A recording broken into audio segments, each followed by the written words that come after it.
65% of Americans believe life continues to exist even after the body is dead. 15% of the population had some kind of a near-death experience or an out-of-body experience. And 9% of them said in that experience they perceived a divine being or multiple divine beings. If there is a divine soul that exists within the material body, why is it that the gadgets of science are unable to conclude the existence of an entity called the soul in the body?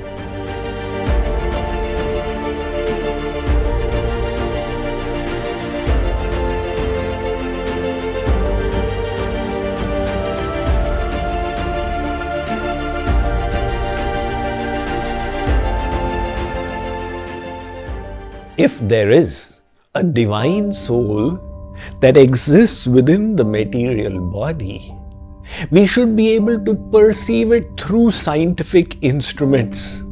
Why is it that the gadgets of science are unable to conclude the existence of an entity called the soul in the body? The reason is that these instruments are material. Consider, for example, if I were to ask you to close your ears and listen to what I am saying, would you be able to do it? You would say, Swamiji, words are a subject of the ears, and through the eyes we can see. So these senses have their limitations. The eyes cannot hear. The ears are unable to see. Likewise, the soul is non-material, while the instruments of science are all material, and hence they are unable to perceive the existence of the soul.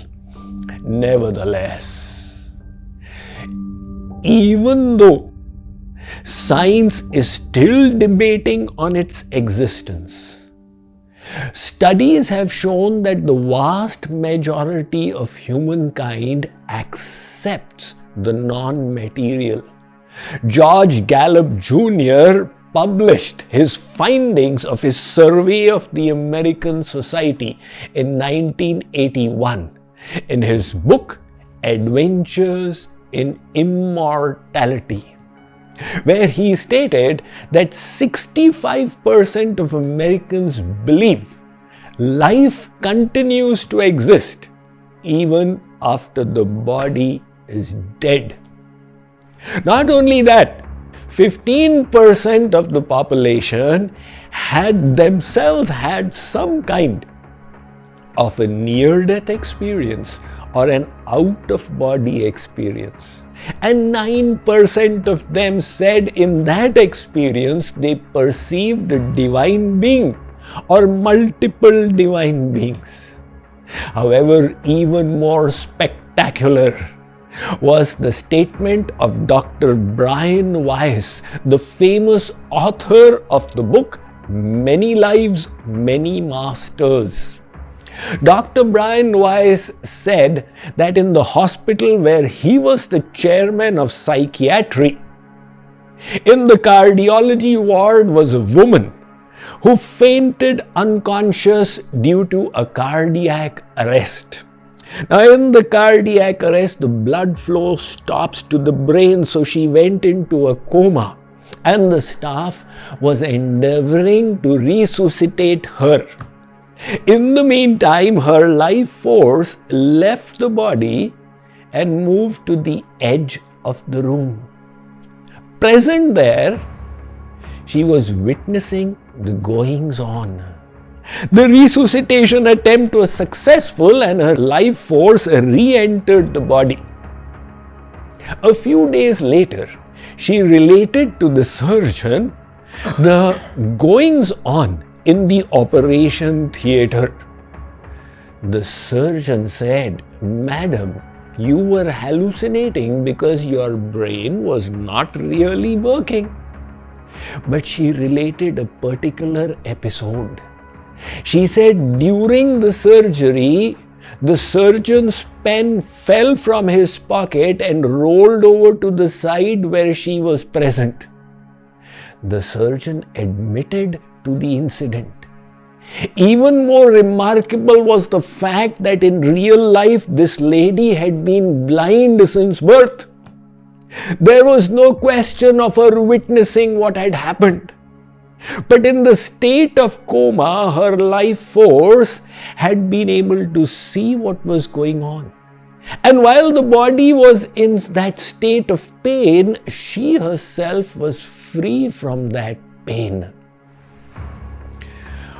An even more spectacular experience was related by a scientist who had been atheistic at one stage, Dr. Ibn Alexander. He went to med school in UNC at Chapel Hill and then did his MD in neurology from the famous Duke University. And subsequently, he was a practicing neurosurgeon at the Harvard Med School, where he wrote 150 scientific papers and presented them in 200 conferences around the world. This eminent and competent neuroscientist did countless neurosurgeries, and very often his patients would relate the out-of-body experiences they had during the surgery, which he would dismiss as a hallucination. He would say, "Look, because of the lack of blood flow to your brain, it was distressed and created this hallucination which you are relating to me." However, everything turned around in his belief systems in 1954, when Dr. Ibn Alexander himself contracted a nerval virus, as a consequence of which his neocortex completely shut off. The neocortex is the region of the brain responsible for thought and emotions. Now it has shut off. Imagine a television set, the plug of which you pull out from the socket. There is no question of the TV working any further. He remained in coma for 7 days. But during those 7 days, he had divine experiences. And finally, when the doctors operating on him were about to give him up as dead, he popped back to life and then wrote about those experiences in his book called Proof of Heaven. So all these personal experiences of scientists, they indicate that the life force doesn't owe its origin to the physical body or the brain. The Vedic scriptures explain that consciousness is originating from the soul within. Let me read about it to you from my latest book, Spiritual Secrets from Hinduism. The most compelling evidence of the existence of the soul is consciousness, the presence of life in the body.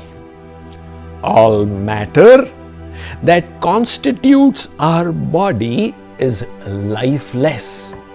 Hence, the body by itself cannot be the reason for life. Science realizes this paradox and is grappling to explain the phenomenon of consciousness. If matter could be manipulated to create consciousness, then scientists would do the same in laboratories. However, nobody has ever succeeded in creating life from matter. Philosophers therefore continue to debate over the origin of consciousness. The Vedas explain that life or sentience originates from the soul. As long as the Atma is present in the body, the brain, heart, kidneys, and liver continue to work. Once it departs, the organs are still there, but all functions cease. The body is now deemed dead. Hence, consciousness or life comes from the soul. One may ask, where in the body does the soul exist? The Upanishads answer that. Hriddhi hi eva atma, says the Prashnopanishad. The soul resides in the region of the heart. The Chandogya Upanishad states, Sava esha atma hriddhi. And the Kathopanishad endorses abhyupagamat hriddhi hi. But its presence in the region of the heart does not mean that it is coupled with the heart. Otherwise, in the case of a heart transplant, the soul would also leave the body. It is merely in that region. Somebody may again question that if the soul is in the region of the heart, how is it able to spread its symptom, the life force, throughout the body? The Brahma Sutra explains Gunat Alokavat. It states, look at the light source. It is residing there, but its light is coming all the way here in the room. While residing in one place, it is able to spread its light through the room. Likewise, the soul exists in the region of the heart, but it pervades consciousness throughout the body. And that is why, if you were to prick your finger, it would pain. Ah, what happened? My finger is paining. How come? This finger has got life and the soul is in the heart? Well, the soul has the ability to enliven the entire body. Now, the fact that the body is mortal and the soul is immortal is the reason for the phenomenon of rebirth. And let's come to our own world-famous story of rebirth as related in the Srimad Bhagavat Puran of King Bharat through his 3 lives. King Bharat was a righteous and just ruler, but he became detached from his duties and finally handed over the kingdom to his children and went into the forest to practice austerities and elevate his soul. However, he saw an incident where a female pregnant deer was about to give birth when a lion saw it and roared. The roaring of the lion startled the mother deer, who was on the side of a stream. It jumped over the pebbles and rocks and fell on the other side, delivering the baby fawn into the water. In the process, the mother died. King Bharat, who was now residing as a hermit, saw the innocent baby deer floating in the water and was moved to pity. But that pity became the cause of his bondage. He lifted the fawn and started taking care of it. Slowly, it grabbed his heart and he developed deep attachment. He would feed it, keep looking at it, and pass comments. Look how it loves me. Look at the way it sees me. As the deer grew and would go out to feed in the forest, he would keep waiting and worrying, I hope nothing has happened to it. One day the deer was now big and it departed for 2 full days. And Bharat could only think of the deer. His contemplation of the divine had now finished. Finally, after 2 days, he was frantic and went here and there. And while searching for the deer, he fell off a cliff onto a stream where he saw the deer sitting. Looking at the deer, he departed from his body. The Bhagavad Gita states, Yam yam vapi smaran bhavam tyajatyante kalevaram tam tamevaiti kaunteya sada tad bhava bhavita. Arjun, wherever your consciousness is attached at the time of death, that shall determine your destination in your next life. So poor Bharat was now born as a deer. Usually people don't have remembrance of their past lives, but because of his previous spiritual elevation, he did remember and regretted the mistake. He thought, I had renounced my kingdom to go into the forest and practice sadhana, and yet my attachment to the deer resulted in my downfall. So, as a deer, he now frequented the hermitages of sages in the forest and led his life there, absorbing their divine vibrations. Finally, at the end of the life, he cried out to God. And in his next life, he was born in the family of a pious Brahman. There, he pretended to be insane a person so that his relatives would not harass or trouble him. Finally, they rejected him and he was happy for it and went to reside in the forest. That is where he met King Rahugan. Raja Rahugan had been inspired by the desire for spiritual quest and was on his way to go and meet Kapil Muni in Ganga Sagar. He was accompanied by his royal servants and they came to a stream where he was made to sit on a palanquin. One carrier was short. He asked his servants to go and find someone. The servants discovered Bharat, who in this life now was called Jad Bharat. He was of stout body, a young man. They brought him over and made him lift the palanquin of King Rahugan. However, Jad Bharat, being of spiritual elevation, practiced non-violence, and while walking, he would carefully observe that his feet would not fall on an insect. That is why he would sometimes displace his step to the right and sometimes to the left.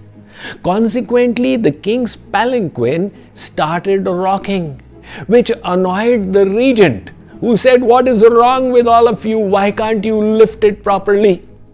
The servants pointed to Jad Bharat and said, "O king, it's his fault."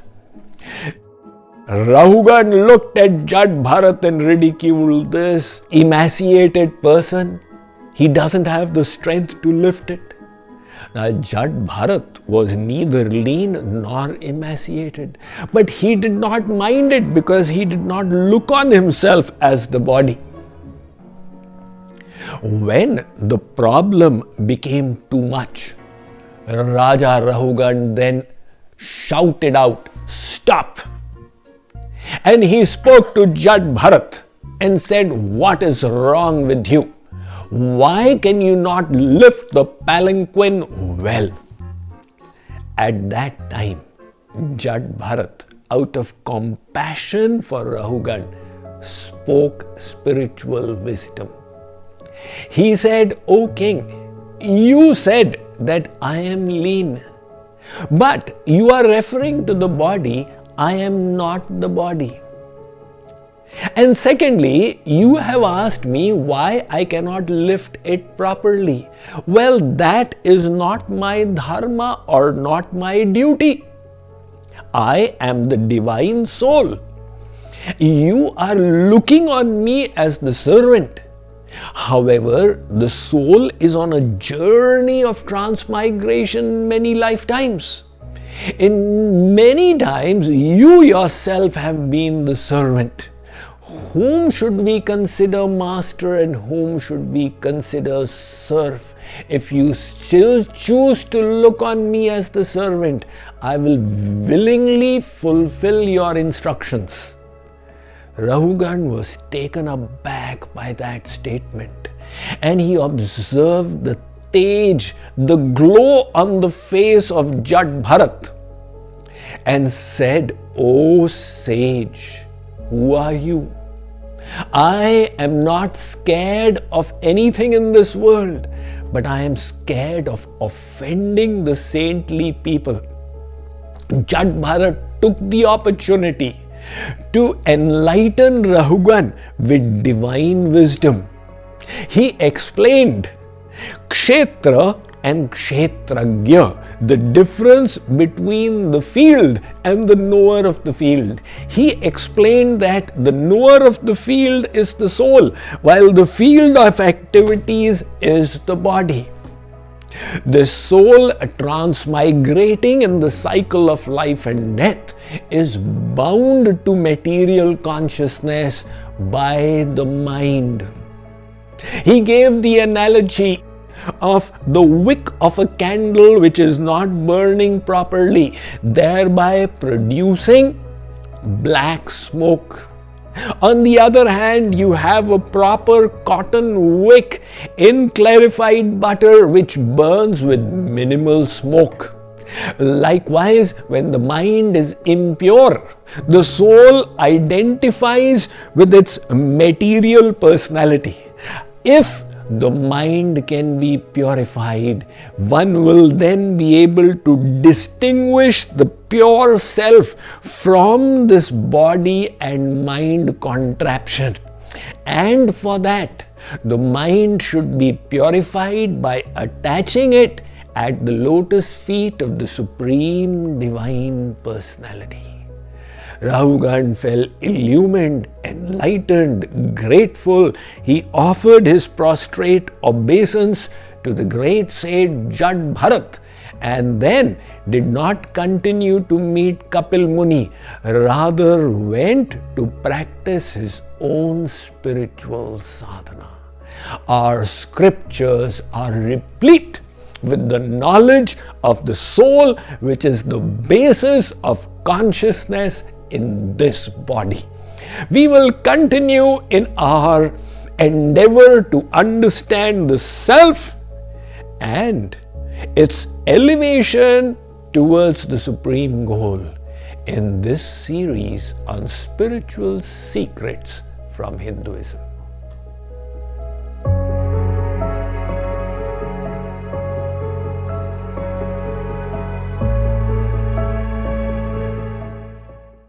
Who am I? What is the purpose of life?